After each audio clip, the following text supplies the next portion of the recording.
आज आम केन विषय जानवार चाहूँ एटा स्वामी विवेकानंद विषय। हाँ स्वामी विवेकानंद किंती धर्मर वास्तविक तात्पर्य बतई वास्तविक तात्पर्य काना धर्मर केनटा बोली कहले। हाँ आमर भीतर जो सत्य जो अच्छी तार आविष्कार करवा। हाँ एवं जीवन प्रत्येक कार्य क्षेत्र में आमर कथार कार्य चिंतन रे ताकू अनुभव करवा।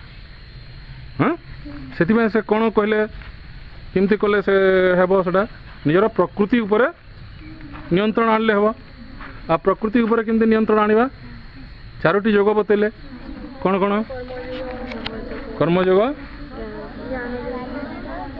हाँ तुम कह झील कर्मयोग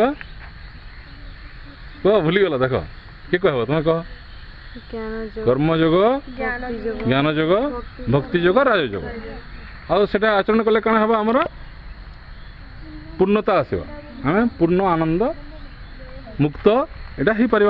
एटा हूँ धर्मर मूल लक्ष्य। आ बाह्य लक्ष्य मैंने कौन कौन अच्छी ये पुस्तक हाँ मंदिर कर्मकांड यहाँ हूँ सब बाह्य लक्ष्य है।